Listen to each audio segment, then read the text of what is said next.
네, 오늘 함께 나눌 말씀은 요한계시록 21장입니다. 저와 우리 성도님들이 한 절씩 교독하신 후에 마지막 절은 함께 읽겠습니다. 제가 먼저 읽도록 하겠습니다. 또 내가 새 하늘과 새 땅을 보니 처음 하늘과 처음 땅이 없어졌고 바다도 다시 있지 않더라.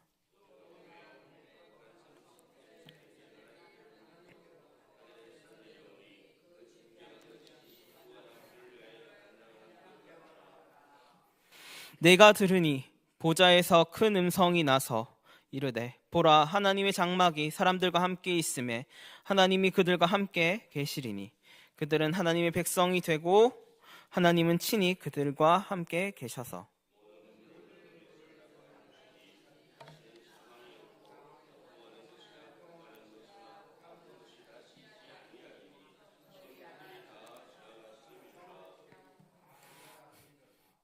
보좌에 앉으신 이가 이르시되 보라, 내가 만물을 새롭게 하노라 하시고 또 이르시되 이 말은 신실하고 참되니 기록하라 하시고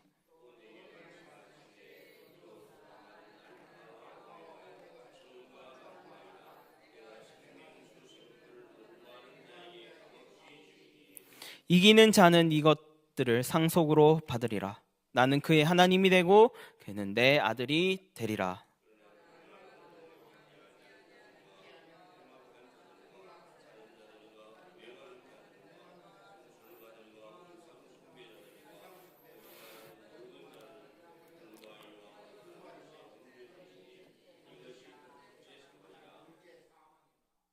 일곱 대접을 가지고 마지막 일곱 재앙을 담은 일곱 천사 중 하나가 나와서 내게 말하여 이르되 이리 오라, 내가 신부 곧 어린 양의 아내를 내게 보이리라 하고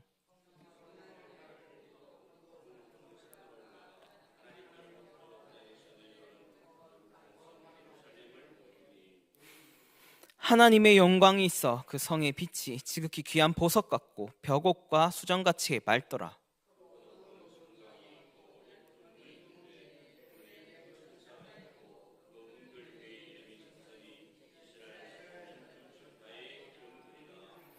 동쪽의 샘은 북쪽의 샘은 남쪽의 샘은 서쪽의 샘은이니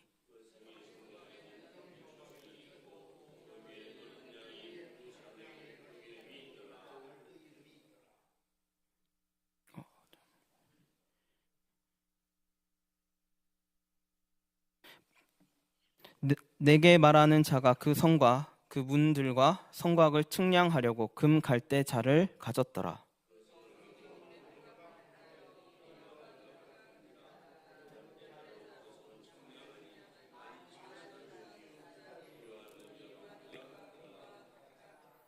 그 성곽을 측량함에 144 규빗이니 사람의 측량 곧 천사의 측량이라.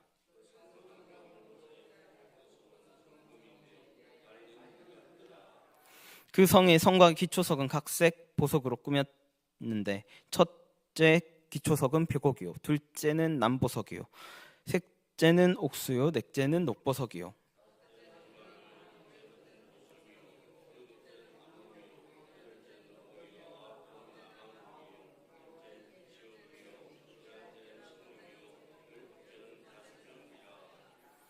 그 12문은 12진주니 각 문마다 한 개의 진주로 되어 있고 성의 길은 맑은 유리 같은 정금이 더라.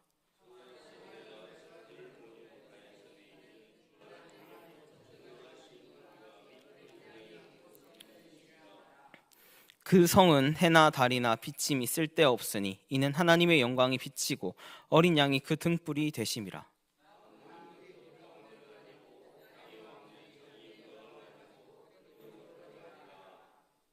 낮에 성문들을 도무지 닫지 아니하리니 거기에는 밤이 없음이라.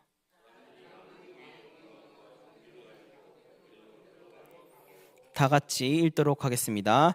무엇이든지 속된 것이나 가증한 일 또는 거짓말하는 자는 결코 그리로 들어가지 못하되 오직 어린 양의 생명책에 기록된 자들만 들어가라.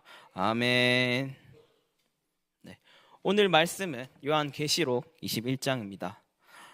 1절에도 나와 있듯이 이제 새 땅과 새 하늘, 신천, 신지 이 중요한 하나님의 환상을 이 사도 제자 요한이 보고 있습니다.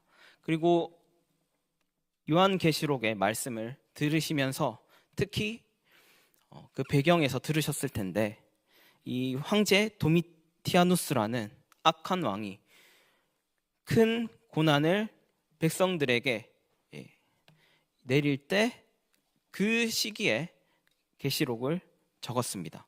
한마디로 그냥 우리가 살아가는 게 아니라 믿음 자체가 생명과 직접적으로 연관이 되고 그뿐만이 아니라 사회 전체가 이 기독교를 믿는 자들에게 배타적 이러한 퇴출이나 보복 이런 부분이 많이 있었습니다. 더 나아가서 박해를 넘어서 이 기독교인을 잡으면 고문하거나 심지어 사형까지 했습니다. 이 시기에는 이 종교적인 차별을 넘어서 생명을 거두는 시기, 바깥에는 이러한 힘든 고난의 시기가 있었고 교회 내부에는 힘든 시기가 있었기에 내부에서는 세상 권력과 타협하는 무리나 일부는 또한 이 믿는 믿음이 과연 맞는 것인가 라고 물음을 던지는 무리도 있었습니다. 하지만 대부분 이러한 타협하는 무리와 스스로 내려놓고 흔들리는 무리가 있었지만 마지막 소수만은 신앙의 끈을 놓지 않고 버티고 있습니다. 오늘 21장에 있는 이 말씀은 이 고난과 핍박 때문에 삶이 무너져가는 사람들, 그리고 가족을 잃고 예수님을 믿었기 때문에 생계를 끊기고 또한 명예마저, 인간의 존엄마저 짓밟힌 성도들에게 하나님이 주신 말씀입니다.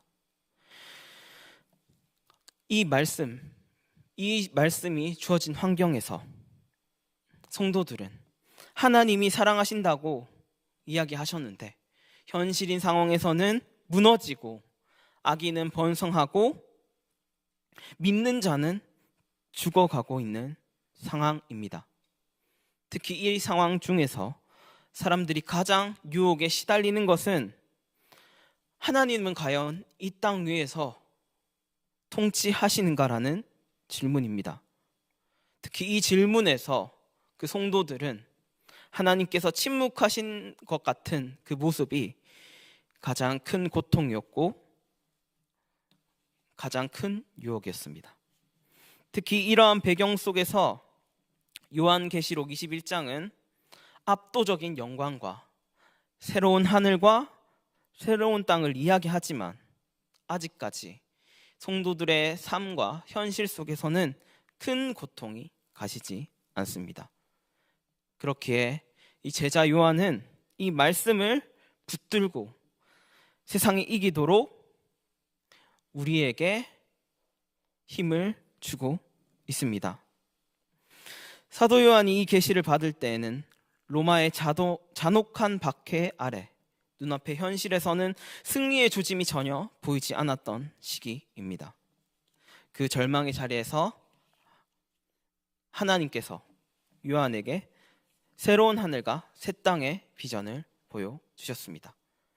그렇게 오늘 말씀을 들으시면서 하나님의 위로와 회복을 요한계시록의 21장을 보면서 알아가도록 하겠습니다. 먼저 하나님께서는 오늘 21장을 통해서 우리에게 위로하십니다. 고통의 자리로 찾아오셔서 위로하시는 하나님입니다. 제가 2절에서 4절 말씀 한번 읽어보도록 하겠습니다. 또 내가 봄에 거룩한 성 새 예루살렘이 하나님께로부터 하늘에서 내려오니 그 준비한 것이 신부가 남편을 위하여 단장한 것 같더라. 내가 들으니 보좌에서 큰 음성이 나서 이르되 보라 하나님의 장막이 사람들과 함께 있음에 하나님이 그들과 함께 계시리니 그들은 하나님의 백성이 되고 하나님의 친히 그들과 함께 계셔서 모든 눈물을 그 눈에서 닦아주시 다시는 사망이 없고 애통하는 것이나 곡하는 것이나 아픈 것이 다시 있지 아니하리니 처음 것들이 지나갔음이러라. 아멘. 2절부터 4절 말씀을 보시면 하나님께서 멀리서 우리에게 이야기하는 것이 아니라 한 걸음씩 한 걸음씩 가까이 다가오시는 장면을 말씀으로 이야기하고 있습니다. 2절에서는 하늘에서 내려오시며 그 내려오시는 분이 나의 남편의 모습으로 다가오십니다. 3절에서는 하나님의 모습으로 백성과 친히 함께 계신다는 표현으로 우리에게 이야기하십니다. 더 한 걸음 나아가서 4절에서는 눈물을 닦아주신다라는 표현으로 우리를 직접 만지시는 모습을 볼 수 있습니다. 이 요한계시록 21장은 단순히 천국의 미래, 다가올 미래만 이야기하는 것이 아니라 하나님께서 현재 고통 속에 성도들에게 주어지는 고난 속에서 하나님께서 위로하신다는 모습을 오늘 2절에서 4절의 말씀으로 우리는 알 수 있습니다. 한마디로 말로 위로하는 것이 아니라 직접 내려오시고 함께 계시며 우리를 만지시는 분이심을 보여주십니다. 요한이 계시를 받을 때 로마의 잔혹한 박해로 성도의 삶이 잃어가는 순간 하나님은 그 현실에 대해서 부정하지도 않으시고 그들의 고통과 눈물 속으로 직접 찾아오고 그 이야기는 지금 우리에게도 위로의 메시지를 던져주고 있습니다. 오늘 말씀 21장에서 많은 좋은 구절들이 있지만 오늘 말씀을 묵상하면서 저에게 가슴에 와닿았던 구절이 있습니다. 특히 3절에 나오는 이 3절을 보면서 이 장막이라는 단어가 저의 마음에 와닿았습니다. 아시다시피 이 장막이라는 단어는 하나님이 지금 이 자리에 임재한다는 뜻이 내포되어 있습니다. 이 과거에서는 구약 시대에서는 하나님이 성전 안에 계셨지만 이 하나님께서도 이 제한된 공간에 임하셨지만 이제는 그분이 그 자리로 일어나셔서 그분이 친히 우리에게 내려오시는 모습을 보여주십니다. 이것은 인간이 하나님께 나아가는 그 노력은 이제 끝이 나고 하나님께서 그 고통의 순간인 눈물을 흘리는 인간에게 다가오시는 이 관계적 위로가 시작됩니다. 또한 4절 말씀을 보시면 눈물을 닦으신다라는 표현이 있는데 이는 이 감정적으로 참 공감하시며 위로한다는 표현도 있지만 우리 원문에 보시면 이 닦는다라는 표현은 흔적까지 지운다는 뜻입니다.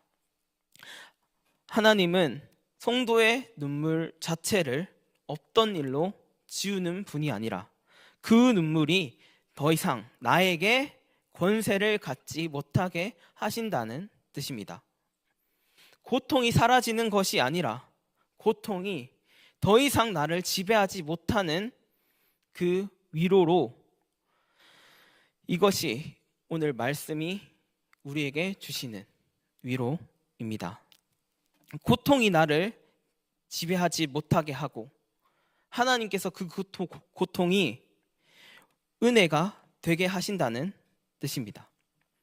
한마디로 하나님이 멀리서 기다리시는 분이 아니라 고통의 자리로 같이 함께 계시며 공감하시며 그리고 그 고통이 나를 지배하는 것이 아니라 하나님의 함께 하심으로 기쁨으로 충만한 하나님의 은혜가 나를 지배하게 하신다는 뜻입니다.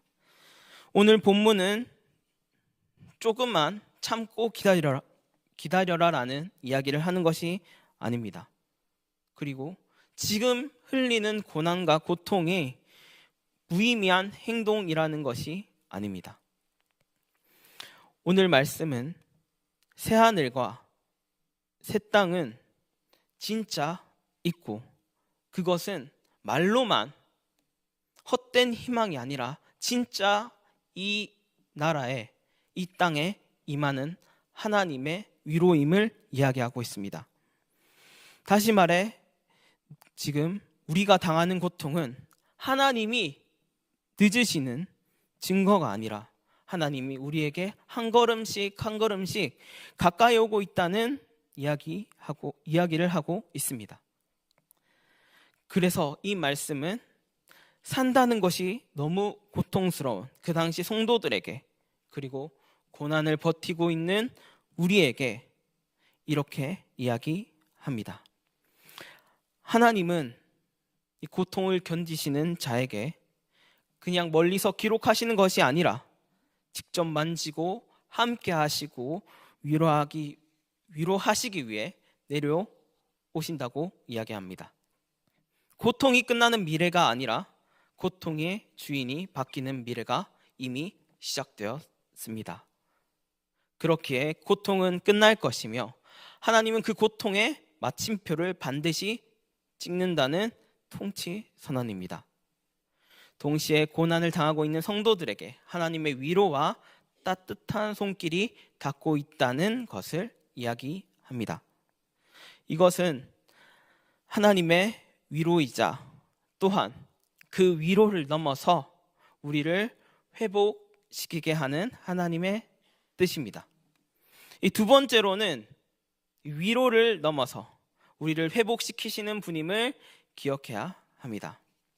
하나님께서는 위로만 하시지 않으시고 하나님께서는 우리를 회복시키시는 분입니다. 제가 5절에서 7절 한번 읽어보도록 하겠습니다.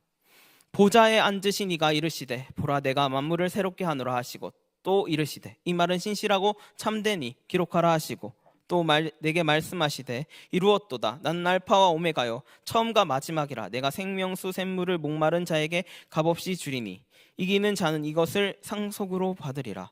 나는 그의 하나님이 되고 그는 내 아들이 되리라. 아멘. 여기 5절에서 7절을 보시면 보라 내가 만물을 새롭게 하노라, 이 5절 말씀도 있습니다. 또한 7절에 이기는 자는 이것을 상속으로 받으리라. 여기서 말씀하시는 핵심은 이 단순히 위로를 넘어서 회복이 된다는 뜻을 이야기하고 있습니다. 단순히 상처만 치유하는 것이 아니라 세계가 바꾸어지고 새롭게 되며 생명수의 생명을 내가 얻고 그뿐만이 아니라 이기는 자가 되며, 그리고 7절 마지막에 보시면 나는 그의 하나님이 되고 그는 내 아들이 되리라라는 말씀 속에 우리는 하나님의 아들로 회복된다는 이야기를 하고 있습니다. 새하늘과 새 땅, 이 표현을 통해서 낡은 세상을 조금 괜찮게 고치는 것이 아니라 죄와 죽음이 지배하던 질서를 완전히 뒤집고 재창조하셔서 이 세상을 회복시킨다는 하나님의 선언입니다. 하나님은 인간의 역사 위에 덧칠하지 않으시고 처음 의도하신 창조 질서를 완전히 회복시킨다고 하십니다. 특히 5절 말씀을 보시면 보라 내가 만물을 새롭게 하노라 라는 표현에서 이 말은 미래에 내가 새롭게 한다는 뜻이 아니라 지금 내가 회복하겠다라는 하나님의 확고한 표현입니다.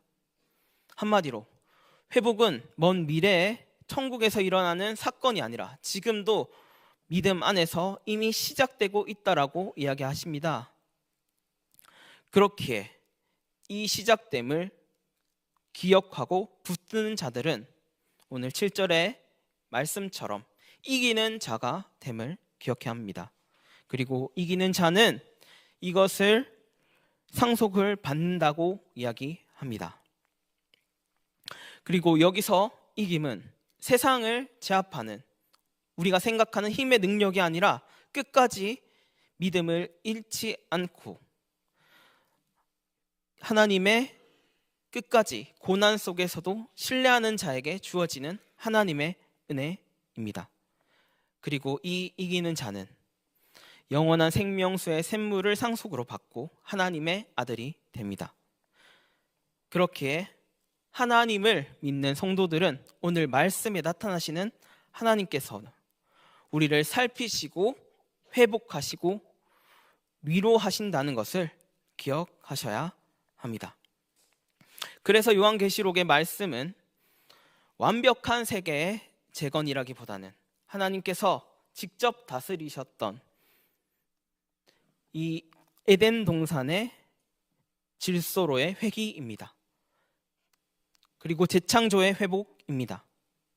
인간의 손에 다시 이루어지는 것이 아니라 하나님이 직접 내려오셔서 이 땅을 회복시키게 한다는 하나님의 선언입니다. 그러므로 성도 여러분, 지금의 고통이 하나님이 없는 침묵이 아니라는 것을 기억하셔야 합니다. 지금 이 순간에도 우리는 하나님이 없는 자들의 시간이 아니라 하나님이 지금 한 걸음씩 한 걸음씩 가까이 오시고 있는 시간 안에 있습니다. 요한은 그 영광을 미래에만 보지 않았습니다. 그리고 오늘 본문을 보면서 하나님은 우리의 눈을 현실 도피가 아니라 현실을 끝까지 버티게 하는 그리고 그 미래로 들어 올리십니다. 오늘 말씀에서도 하나님의 장막이 사람들과 함께 있음에 하나님이 친히 그들과 함께 계신다고 말씀하십니다. 이것은 단순한 회복이 아니라 같이 함께 관계가 완성이 되고 이거는 완전한 승리를 이야기합니다. 오늘 본문을 요약하면 더 이상 멀리 계신 하나님이 아니라 함께 하시는 하나님, 그분이 친히 우리의 눈물을 닦아주십니다. 눈물이 사라지는 것이 아니라 눈물을 닦아주시며 고통이 끝나는 것이 아니라 고통의 주인이 바뀌는 것입니다. 눈물의 현실을 무시하지 않되 그 위에 하나님이 친히 임하시는 위로의 복음, 그리고 인간의 한계를 넘어 만물을 새롭게 하시며 회복의 약속을 함께 오늘 말씀에 보여줍니다. 오늘 말씀은 우리에게 이렇게 말합니다. 너희의 눈물은 잊은 것이 아니다. 하나님의 그 눈물을 기억하시고 그 자리에부터 새하늘과 새 땅, 그 하나님의 뜻을 시작하신다. 성도 여러분, 우리는 끝만 기다리는 사람들이 아니라 시작을 전하는 사람들입니다. 고통을 견디는 자가 아니라 새롭게 도래하는 나라의 자녀입니다. 하나님은 반드시 마침표를 찍으십니다. 그 마침표를 무기력하게 기다리는 것이 아니라 오늘 우리 삶으로 먼저 나타내는 자가 되어야 합니다. 오늘 요한계시록 21장은 단순히 천국이 좋고 지금 다가오고 있다라는 말씀보다 이 고통 속에서 우리의 고통이 죽음조차 권세가 아니게 될 날이 온다라는 하나님의 회복을 기다리라라는 뜻입니다. 우리는 오늘 말씀을 기억하면서 우리는 견디는 자가 아니라 새하늘과 새 땅을 기다리며 이미 그 나라의 공기를 마시며 하늘나라를 누리는 자입니다. 고통의 끝이 아니라 도래하는 나라를 향한 분명한 발걸음을 걷는 자이기를 기억하시기 바랍니다. 하나님은 반드시 마침표를 찍으십니다. 그날까지 믿음의 고개를 들고 주님의 회복의 말씀을 붙들며 살아가는 오늘 하루가 되시기를 주님의 이름으로 축원합니다. 다 같이 이 시간 함께 기도의 자리로 나아가도록 하겠습니다.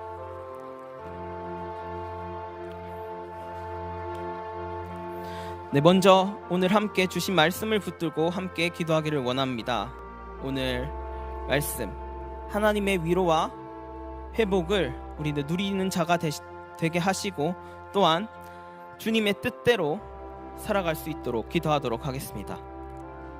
두 번째는 동광교회의 비전과 담임 목사님과 원로 목사님 그리고 교역자들과 직분자들을 위해 기도하겠습니다. 세 번째는 아픈 환우분들이 있습니다. 특히 햇세드의 서승범 집사님의 장인 되시고 이진아 집사님의 아버님이 되시는 이동희님께서 상호를 당해 중환자실에 계십니다. 안성민 집사님의 장인 되시고 이다혜 집사님의 아버지가 되시는 이원희 장로님께서 사고로 뇌를 다치시어 중환자실에 계십니다. 그뿐만 아니라 암으로 투병하시는 분들이 있습니다. 이분들을 위해서 하나님의 기적의 역사가 일어나기를 간절히 기도해 주시면 감사하겠습니다. 네. 문옥자 권사님, 김선 집사님, 김주희 집사님, 최교식 성도님, 박성수 집사님, 이주영 집사님, 김주옥승 집사님, 서향주 집사님, 박태진 안수 집사님, 이종호 성도님입니다. 마지막으로 우리 자신들의 기도 제목을 붙들며 기도하겠습니다. 다 같이 주여 한번 크게 부르짖고 기도하신 후에 자유로이 돌아가시겠습니다. 다 같이 한번 주여 크게 부르짖겠습니다. 기도하시겠습니다. 주여